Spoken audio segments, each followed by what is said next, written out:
Hey everyone on the front lines of US stocks. Welcome back. It's your old friend, Wealth Daily. Today is the 24th of December, 2025, Christmas Eve. First of all, Merry Christmas to all of you. I'm curious how your portfolios are doing right now. Have you already switched into holiday mode, or are you still glued to the screen, debating whether to make one last move before the holidays?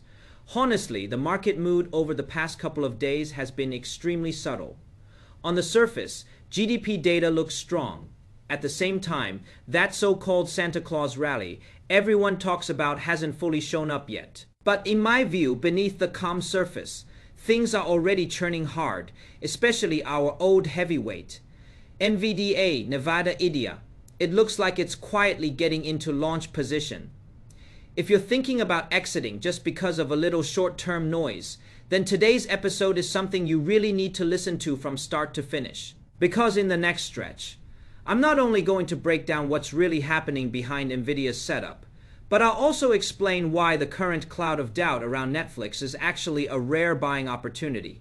And I'll give you Oracle's price zone that's accurate down to single digits. This year-end Practical Playbook comes from me staying up late, reviewing 5 full years of Christmas. Weak market data combined with the latest institutional block trade records. If you also want to give your account one last boost before 2025 wraps up, hit that like button and let's get into it. Let's start with what everyone cares about most, NVIDIA. The second awakening of compute dominance and the life or death line at $180.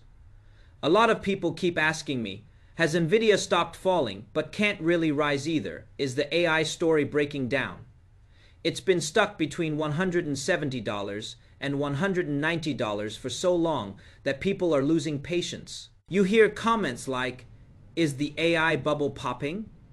Does the Blackwell chip have cooling or yield problems? Friends, listen carefully. This is classic cognitive bias. You can't just look at surface level price action.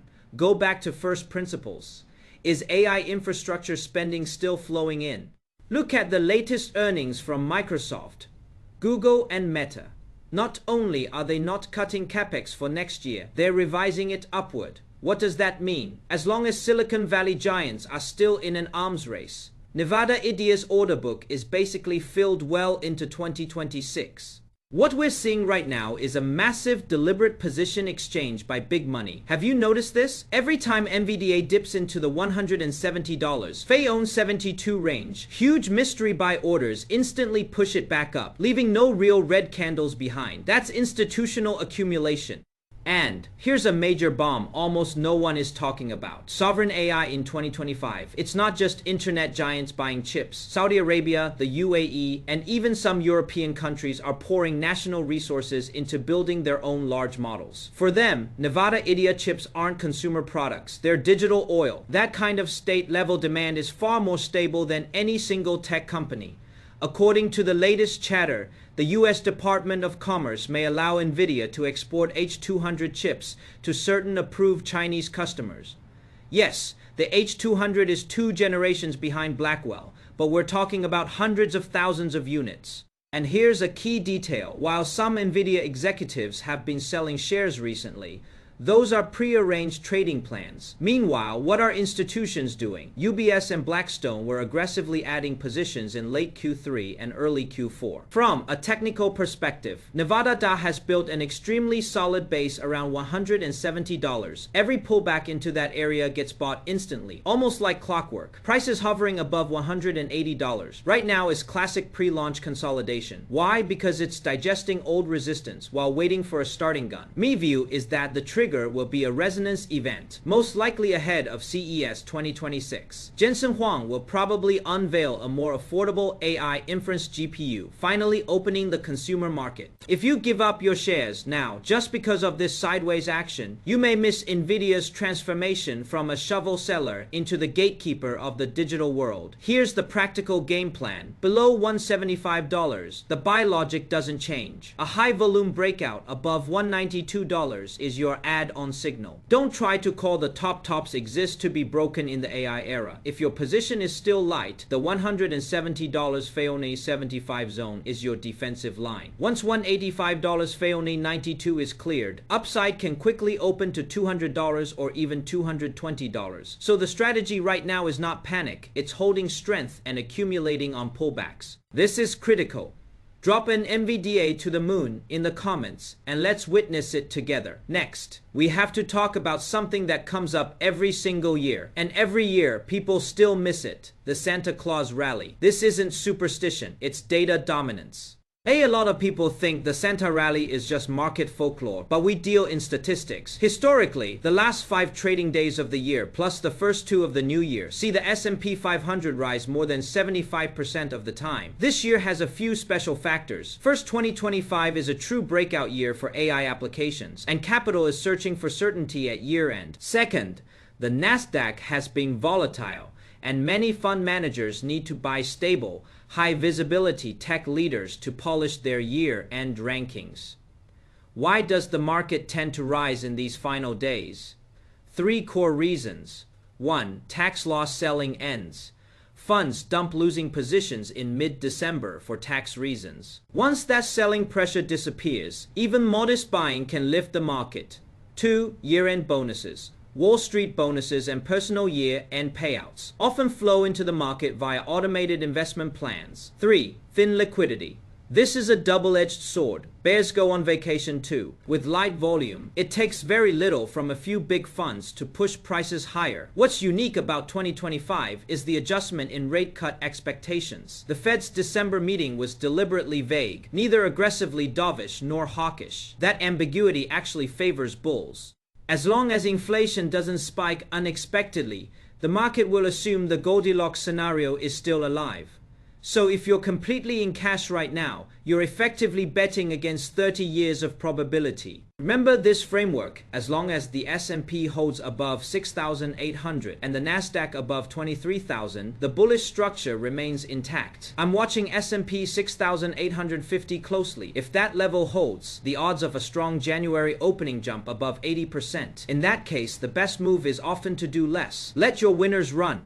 Now, let's talk about Netflix, which is currently surrounded by uncertainty, from streaming platform to potential social and media empire. Netflix news recently has been wild. First, a 10 for -1 stock split in November, bringing the price from over $1,000 down to just above $100. Then came the bombshell rumor: Netflix might acquire Warner Bros. The market instantly split. Some say Netflix has lost its mind. Warner is drowning in debt. Others say this would be a god-tier move, absorbing HBO and Warner's film studio, and ending the streaming wars for good. Let's break it down. Why would Netflix want Warner? Yes, Warner has debt, but it also owns exactly what Netflix craves: a fortress of top-tier IP. Netflix's biggest pain point is hit uncertainty. Squid Game was massive, but you can't guarantee that every year. Warner has DC, Harry Potter, and HBO's premium content pipeline. This acquisition would be classic dimensionality reduction. Netflix would evolve from a video platform into a full-spectrum cultural empire. Add in its push into live sports, like streaming NFL games, and it's eating into the final territory of traditional television networks. So what's the real uncertainty right now? It's institutions pushing the price down to shake out weak hands before the deal becomes clear. Focus on fundamentals. Netflix's AD business doubled in 2025, and its cash flow is insanely strong. Yes, an acquisition could cause short-term pain, but long-term, this looks like a streaming era trust. From a tactical perspective, Netflix spiked to $110 after the split and has pulled back to around $100. Friends, $100 is a huge psychological level. It's both the post-split anchor and a former resistance turned support. Holding here is classic breakout, pullback confirmation. The play is simple. Ignore the rumors. Watch the volume. If you see tight, low volume pullbacks with small green candles around $100, that's a textbook pocket pivot. Once deal details are clarified, or Netflix announces ad-tier subscribers crossing 100 million, the rebound could be violent. Below $100, if it dares to dip, you scale in. This is where great entries often hide. When confusion is at its peak, Buy near $100, target $135, stop at $92. That's a high probability trade. If this makes sense to you, hit subscribe. Finally, let's talk about a quiet but highly efficient money maker, Oracle, the low-key king of cloud computing. If Nvidia feels too wild and Netflix too complex, Oracle is your steady swing, trade companion. Many people still see Oracle as a slow-moving legacy company, but in 2025, Oracle is a wolf in sheep's clothing. With OCI, it's carved out real space in AI cloud. Even Musk's Xi is renting compute from Oracle. That's as strong an endorsement as it gets. Recently, Oracle hit a small snag. A capital partner pulled out of a data center financing project backed by Oracle. The stock fell from above $200 and briefly touched $177. That's when seasoned swing traders start smiling. Why? Because Oracle's fundamentals haven't changed. Its 2027 revenue targets are still intact. Its moat is its database lock. In-ons enterprises adopt Oracle's AI databases. Switching costs are insanely high. That's true. Stickiness. Technically, Oregon CL is in a clean range. Support sits around $178. Fei One 82. A major accumulation zone and cost basis for long-term funds. Resistance is up at $210, Fei 220, near prior highs. The strategy is straightforward. Buy low, sell high. With price around $190, it's near the midpoint. For a proper swing, wait for another pullback toward $182 and scale in. Don't get greedy. Take partial profits near $210. This stock doesn't require chasing. You wait like a hunter on a known path. In more detail.